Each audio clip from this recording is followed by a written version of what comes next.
नमस्कार, बनवून खाऊ मस्त राहू. स्वागत आहे आजच्या व्हिडिओमध्ये. आज आपण एकदम नंबर 1 अशी शिल्लक राहिलेल्या चपातीपासून पोहे बनवणार आहोत. चॅनलवर नवीन असाल तर सबस्क्राईब करायला अजिबात विसरू नका. तर अशा प्रकारे चविष्ट असं आपण चपातीचे पोहे बनवणार आहोत.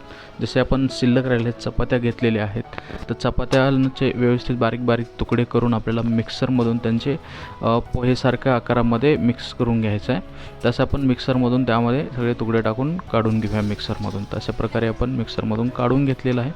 त्यासोबत फोडणी देण्यासाठी कांदा, टमाटो आणि कोथिंबीरही आपण घेतलेली. तसं असं बारीक त्याला कापून घेऊया.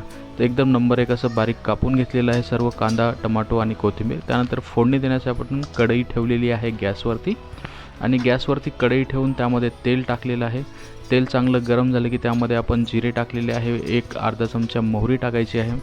जिरे आणि मोहरी व्यवस्थित गरम करून घ्यायचं आहे. त्यानंतर आपण जो कापलेला बारीक बारीक कांदा आहे तो कांदा त्यामध्ये मिक्स करून घ्यायचा आणि कांदा चांगल्या प्रकारे तेलामध्ये भाजून घ्यायचा आहे. कांदा चांगल्या प्रकारे तेलामध्ये भाजून घेतल्याच्या नंतर जे आपण टोमॅटो बारीक बारीक कापलेला आहे ते टोमॅटोही टाकायचे आणि हे शेंगदाणे आपण चवीसाठी टाकलेले आहेत. तर शेंगदाणेही चांगल्या प्रकारे आपण भाजून घ्यायचे कांद्यासोबतच. आणि आता टोमॅटो टाकून घेऊया. हे टोमॅटो आपण त्यामध्ये टाकून घेऊया. टोमॅटो, कांदा आणि शेंगदाणे व्यवस्थित आपण त्यामध्ये तेलामध्ये भाजून घेऊया. तर चांगल्या प्रकारे शेंगदाणे, कांदा आणि टोमॅटो भाजून घेतल्याच्या नंतर असं एकदम त्याला चव आलेली आहे आणि कलर चेंज झालेला आहे. त्यानंतर आपल्याला चवीनुसार त्यामध्ये थोडंसं धना पावडर मिक्स करायचं आहे. तर एक धना पावडर चमच्यामध्ये घेऊन आपण धना पावडर त्यामध्ये टाकून घेऊया. धना पावडर टाकल्याच्या नंतर आपण थोडीशी हळद घालूया. हळद घातल्यानंतर आपण चवीप्रमाणे त्यामध्ये तिखटही घालूया. तर चवीप्रमाणे असं आपण अर्धा चमचा आपण तिखटही घातलेली. त्यानंतर आपण मीठ घालायचं त्यामध्ये. तसं चवीप्रमाणे एक अर्धा चमचा आपण मीठही घालूया. तर जसं आपण हळद आहे, धना पावडर घातलेला आहे, तिखट घातलेलं आहे, तर मिक्स करून घेऊया. त्यानंतर आपण जे बारीक बारीक आपली कोथिंबीर आहे कोथिंबीरही टाकून घेऊया. कोथिंबीर एकदम चांगली चव येणार आहे. तर अशा प्रकारे आपला चपातीचे पोहे बनवण्यासाठी एकदम चांगला मसाला तयार झालेला आहे.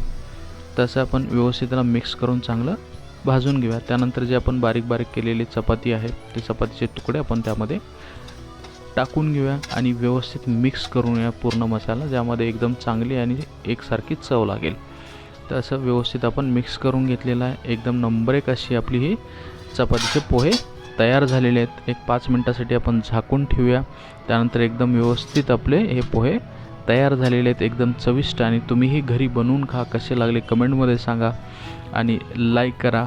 आणि अशाच नवनवीन व्हिडिओसाठी सबस्क्राईब करायला विसरू नका. फॉलो करा आणि थँक्स फॉर वॉचिंग.